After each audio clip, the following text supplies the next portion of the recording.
aujourd'hui pour une vidéo book haul. Du coup dans cette vidéo j'ai décidé de regrouper mes achats et réceptions du mois de février et de mars. Parce que sinon ça faisait des vidéos trop courtes pour chaque mois et que en plus ça s'ajustait pas dans mon emploi du temps de vidéo. Donc voilà, c'est pas grave, ne nous justifions pas plus que ça et commençons tout de suite. Donc tout d'abord j'ai acheté The Sun and Her Flowers de Rupi Kaur. C'est un achat un peu coup de cœur, un peu impulsif. Je suis rentrée dans une librairie pas loin de chez moi et j'avais envie d'acheter un livre. Et il se trouvait que j'avais très envie de découvrir les poèmes de Rupi Kaur depuis super longtemps. Et ils n'avaient pas Milk and Honey, donc j'ai pris le second tome. Voilà, tout simplement. Et donc pour ceux qui ne connaissent pas, voilà, c'est un recueil de poésie anglaise. Enfin, moi je l'ai acheté du coup en VO parce que je trouve que surtout pour les poèmes, c'est quand même mieux d'avoir la version originale. Bon, il se trouve que je sais lire l'anglais parce que, que je comprends l'anglais, donc forcément voilà, si c'était en allemand je ne l'aurais pas fait. Mais là je me dis que voilà, je comprends l'anglais quand même relativement bien. Donc j'ai pu me permettre de l'acheter en VO et en plus il y a des petits dessins, je sais pas si vous voyez. Bon, c'est peut-être pas le plus beau mais déjeunant. Voilà, des petites illustrations super mignonnes, donc j'étais très contente de cet achat. J'ai également ajouté à ma bibliothèque Northanger. Ça fait 3 fois que je recommence et à chaque fois j'arrive pas, donc on va laisser ça. Northanger Abbey de Jane Austen, qui est un classique que je n'avais pas encore lu. J'ai lu pour l'instant Orgueil et Préjugés et Raison et Sentiment. Donc celui-ci, il paraît qu'il est chouette. En plus, il est un peu plus court, j'ai l'impression, que les autres. Donc ça se lira encore plus vite. Voilà, Jane Austen, c'est vraiment une autrice que j'adore, qui fait un peu partie de ces écrivaines qui sont fiables en fait. Donc je sais que si jamais j'ai une panne de lecture ou quoi, je peux juste prendre un de ses livres et ça ira mieux. Donc c'est un petit livre doudou que je me suis pris là. Ensuite, pour continuer sur les achats, ça a été mon seul achat d'ailleurs du Livre Paris. Il s'agit des Sœurs Carmine de Ariel Holz. Holz, oui, je crois que c'est ça. Voilà, donc c'est le tome 1. À vrai dire, j'ai craqué, mais vraiment au dernier moment. A priori, il n'y avait rien qui m'intéressait spécialement. Enfin, si, il y a eu des tas de livres que j'avais envie de lire et qui étaient au salon du livre, mais je m'étais dit que voilà, j'en avais assez à lire comme ça, que en plus j'avais pas envie de faire des heures de queue pour me faire dédicacer des livres. Par exemple, j'avais envie d'acheter Les Amours Solitaires, mais clairement quand j'ai vu la queue j'étais là non, c'est pas grave, tant pis. Donc voilà, il se trouve que là les Sœurs Carmine étaient devant mon nez et je me suis dit bah pourquoi pas, surtout qu'il y avait l'auteur en dédicace et qu'il n'y avait pas de queue.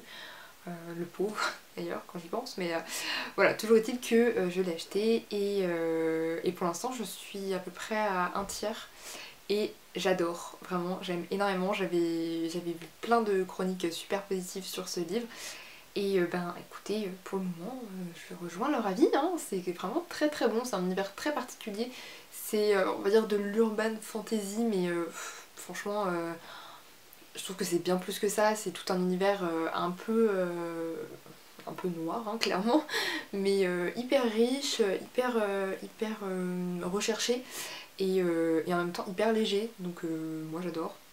Voilà, lisez-le, il est cool. Puis on passe aux réceptions, donc au service presse que j'ai reçu dernièrement.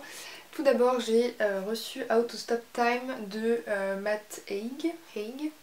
C'est publié aux éditions Helium, c'est la première fois il me semble que j'ai un service presse avec eux.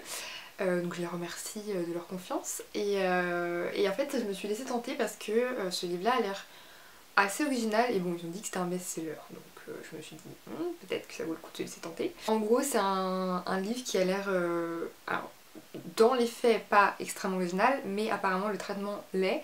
Donc c'est un homme qui est atteint d'une maladie qui fait qu'il vieillit beaucoup plus lentement que la normale.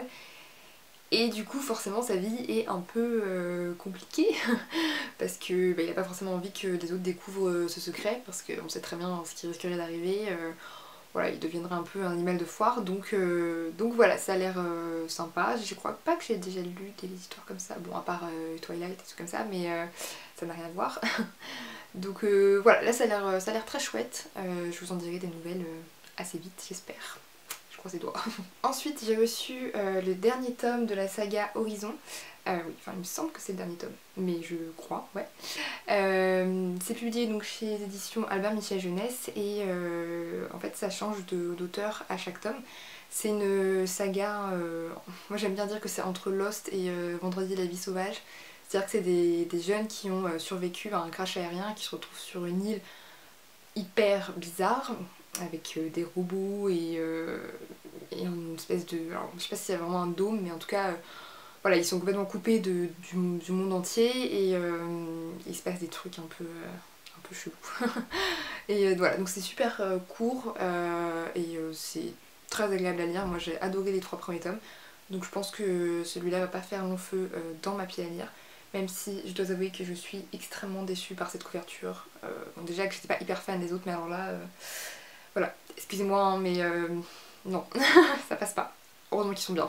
Avant-dernière réception, donc il s'agit de Violette Hurlevent et le jardin sauvage de Paul Martin JB Bourgois, je ne sais pas. Publié aux éditions Sarbacane. Alors j'avoue que je m'attendais pas spécialement à le recevoir, j'avais vu un peu passer sur la toile.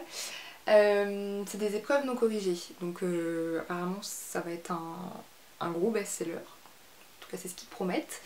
Moi je sais pas quand est-ce que je lirai parce que clairement en ce moment les services presse ça augmente et moi je ne lis pas assez donc c'est un peu compliqué. Mais voilà, il paraît qu'il est vraiment top, rien que c'est vrai qu'il est super beau, je pense qu'ils ont mis beaucoup de moyens dans ce livre là. Je crois même qu'il est illustré, oui il est illustré. Hop. Comme ça, je sais pas si vous voyez bien, mais apparemment voilà il est super chouette. Pour l'instant je peux pas vraiment vous en dire plus. Apparemment si que c'est quand même assez jeunesse je pense, mais bon ça me dérange pas spécialement que ce soit très jeunesse, c'est juste pour que vous sachiez, bref. Donc voilà, je vous en dirai plus quand je l'aurai lu, tout simplement. Et enfin, dernière réception, il s'agit de The Wicked Deep, la malédiction des Swan Sisters. Et je ne vais pas essayer de prononcer le nom de l'autrice parce que je sais que je vais l'écorcher, donc bref. Voilà, toujours est-il que c'est publié aux éditions Rajo et qu'il est magnifique. Vraiment, il est beau. Il est tellement beau. Et en plus, il a l'air très très bien. Donc pour vous en dire un peu plus, en gros c'est l'histoire de 3 sœurs qui ont été accusées de sorcellerie, donc en des temps un peu plus anciens que le nôtre. Même si aujourd'hui on peut aussi faire la chasse aux sorcières d'une façon différente, mais là n'est pas la question. Voilà, donc elles ont été accusées de sorcellerie. Généralement dans ces cas-là, vous savez comment ça se passe, on leur attache une pierre au pied et on les met dans l'eau et oh, elles se noient. Donc c'était des vraies sorcières, bref.